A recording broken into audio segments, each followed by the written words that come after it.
Аз съм в Централни Хали и в Kaufland по-специално. Отдавна се каня да дойда в този магазин, понеже работата ми е свързана с обслужване на магазини. Най-накрая дойдох.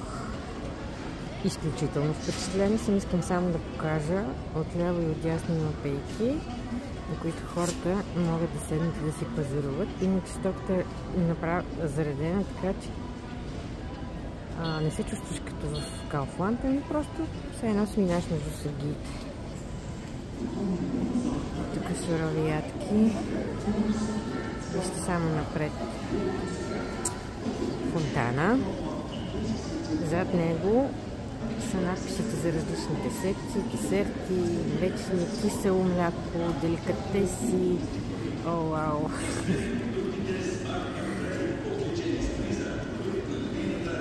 Наистина съм изключително впечатлена. Това, което трябва да напазарувам са безглутенови спагети, риба, том, чесън, някакво олио, зехтин, ленено. Така че сега ще имам да видя. Ами би трябвало спагетите да ги търсим на биощанда.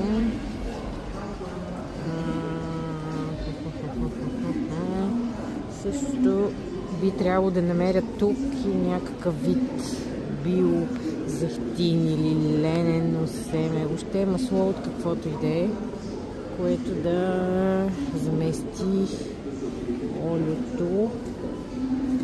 Обаче не виждам. Безглутен. Ето безглутен. Да, ето намерих ги. Има без яйца, твърди. Има пълнозърнести без яйца. Какво значи без яйца? Това мисля, че ще си взема. Сега търсим мазнинката. Обаче това, което виждам тук са основно оцети и някакво биорапично или маслиново олио. Ще търсим на друго място. Професионалното ми мнение, че биото не са го измислили както трябва.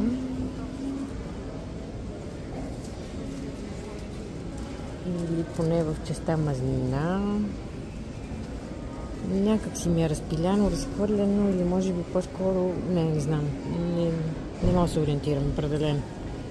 По друг начин ми се струва, че е по-логично да бъде, но наистина не виждам. Абсолютно не виждам.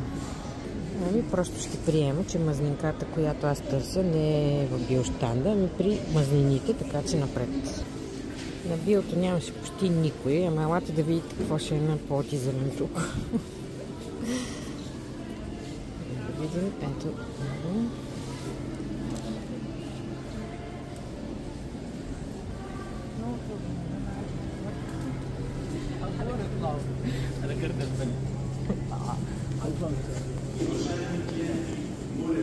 Ето, от зеленчука, нека да няма хора, ама... Така, търсим чесън. Има и безплатен паркинг, 1 час. Не, че ме вълнува. Напоследък съм с метро, не е лошо. Търси чесъна, не го намирам. Обаче забелязах мазнинките. Ей там, след малко ще ги видя. Чесън. Той си бе чесън. Чесън.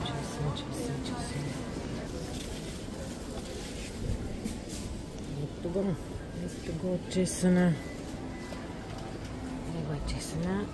Мен си искаше някакъв насипен. Не виждам. Това е чесъна. Китайски, няма друг. Другия малко повечко и мисля, че също не е български, ама то го взимам, това е. Към мазнинката. Това е промо щанда. Боже, къде е основният щанд? Едно-две идвания ще се оправим съвсем. Браво, добре се грижат, хубаво подредено. Деца тичкат. Пак безалкохолни, подправки. Така, тук са пакетираните храни. Гледам брашно. Добавки за печива, спагети, пак. Така. Да, рибните консерви. Да, трябва да си взема рибатон. И сега малко ще посвиса тук да избирам. Не е сериозно, само океан, Рио Маре и какво? Кауфланд, рибатон, парчета, собствен сос и Елабо. Не е сериозно, хора. 4 марки. Не, Рио Маре няма да си взема, сори. И компас. Да, мисля, че ще се спра на компас, така че да, действам. Не бях права, има още няколко марки. Има The Chefs 3,99 в олио. Пак Калисто. Пак в олио. Тия са най-евтини. И Диалбано пастет. Не. Общо взето рибатон, май в собствен сос има само на океан и в крайна сметка ще се спра на океан, поне е пробван. И най-последно рибатон филе в собствен сос на компас. Това е. Точка. А сега трябва да си намеря доматено пюре. Обикновено за спагетите с рибатон най-хубаво е това в тетрапак упаковка. Мену на Филикон. Търся него. Няма точно на Филикон, обаче арабиятата в момента е на промоция. 1,99 на сириото, извинете. Така че си вземам пасирани домати, сирио. Не мога да намеря мазнинките. Препарати, сирене, кашкавал. Не мога да ги намеря. Единствено промоционален регал намерих, но мазнини не, затова ще питам служител. Само да покажа китайския щанд, азиатския. Преди малко даже една азиатска двойка мина от тук и мисля, че си взе нещо. Явно бяха впечатлени. Има всичко, за да си направите суши. Даже има и готови храни, като гледам. Това са нудли. Супер. За сега толкова от халите. Търся си мазнината, търся служител.